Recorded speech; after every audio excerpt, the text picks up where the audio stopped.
So for me to make a long story short before I get into the meat and potatoes of this video, to answer your question, no. NFT games are not scams. They're not scams at all. In fact, I actually understand the idea behind non-fungible tokens as is. Like, I really understand the concept of why a gamer would actually throw a lot of money towards something as useless as a skin. Now, don't get me wrong, from what I understand, there's a skin on Fortnite that people absolutely love. And if I'm correct, it's called Skull Trooper? Yeah, Skull Trooper. So this skin in Fortnite is actually one of the most infamously known skins inside of the game, and people love this skin. And that is the reason why I actually understand the concept of NFTs. It does make sense to me that players would want to have something that is a little bit, how could I say? Not necessarily rare, but it's special to them simply because of the fact that it's an in-game item on a certain game that you love to play. That's basically the concept behind it.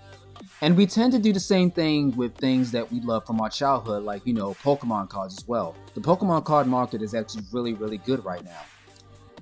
So with that being said, I fully understand what NFTs can actually do for video games. Like, I actually understand that part. The part that I'm not understanding is that for certain NFT games out there, the buy-in point is way too high, dude. Like, that's the literally, I'm not gonna lie, that's the meat and potatoes of this entire video. The buy-in points for some of these NFT games are way too high, dude. Like, don't get me wrong, I understand why they're that high, because they're based on Ethereum prices. So, currently the price of one Ethereum token is around $3,000.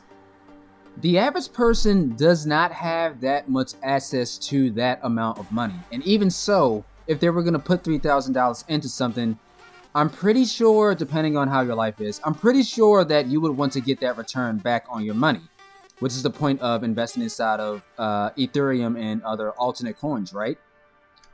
So far, there are a lot of NFT games out there that are new, and they have such outrageous price points that it would be practically impossible for you to try to make your money back. And I've been doing some research on this for, like, let's say a week or so.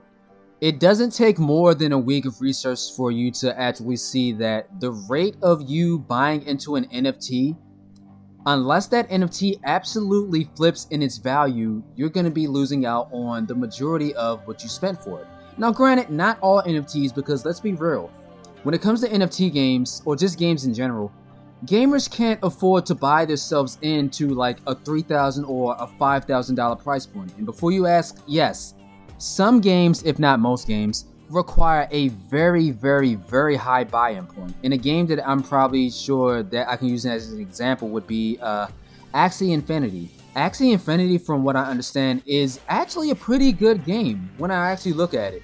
The problem is that, just like the other ones, the buy-in point for me to buy one single Axie is almost about more than it would take for me to fully upgrade my computer.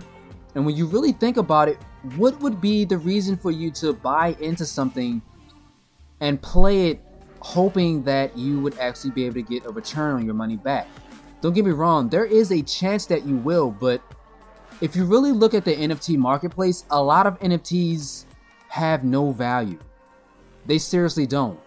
And I'm not knocking people who are actually true artists who actually do NFTs very well. But for a large amount of the NFTs that you see on the marketplace, the value of them only relies on the value that you give it, the value that the marketplace itself has, and the value of the artist that created the NFT themselves.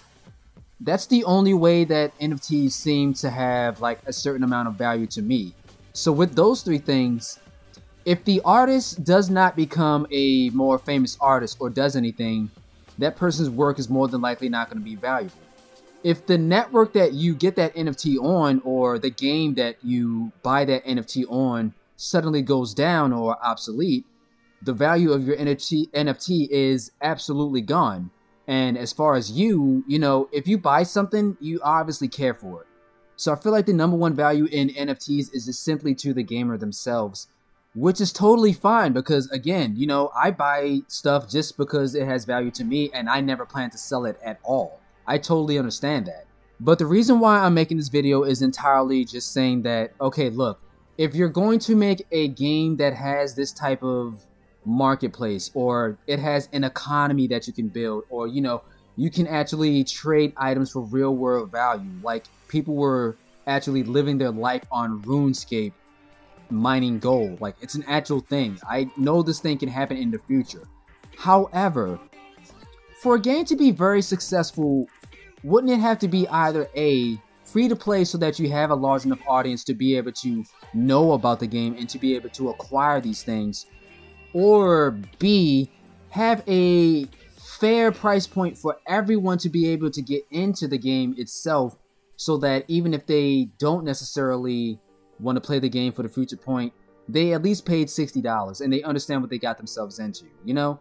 But when it comes to, let's say, the entire audience of gamers having to pay an exorbitant amount to get into that game system, wouldn't it be better to have a large volume of gamers involved that can actually afford to get into that ecosystem, rather than shutting them out and not really getting the large population?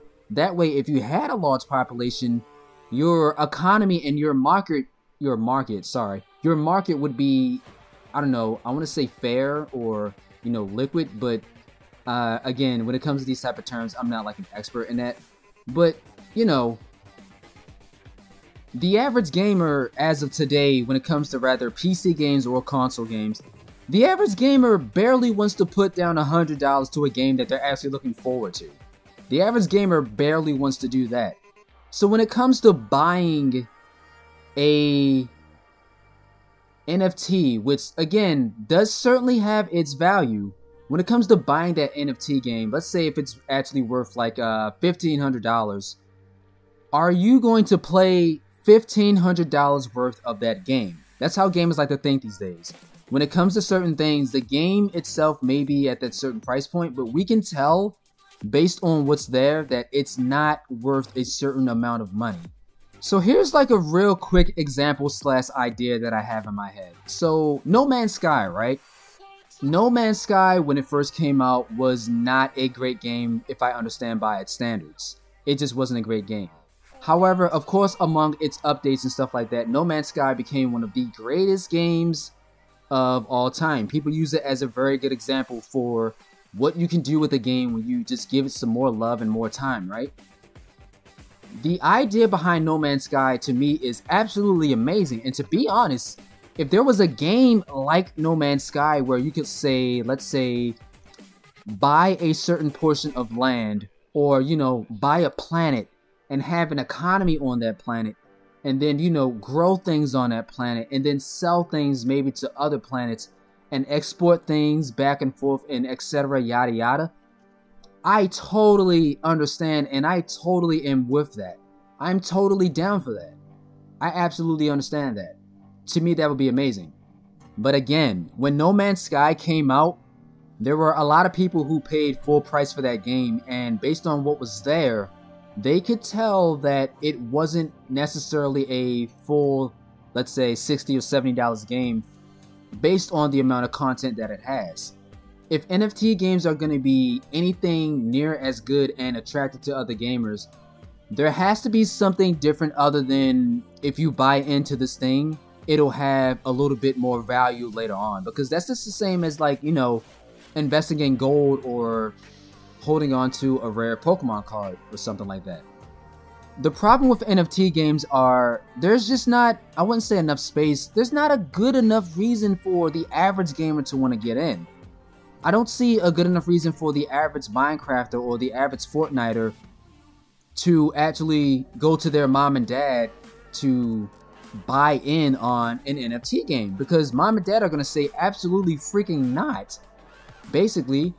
But in my opinion, if you had a fair lower price point, then you would definitely get all of those players in. But then again, when it comes to NFT games, we are literally in the I want to say the actual start. I don't even think NFT games have actually started. You know what I mean? When it comes to NFT games, this is kind of something that's kind of new, and it actually can take off in the near future.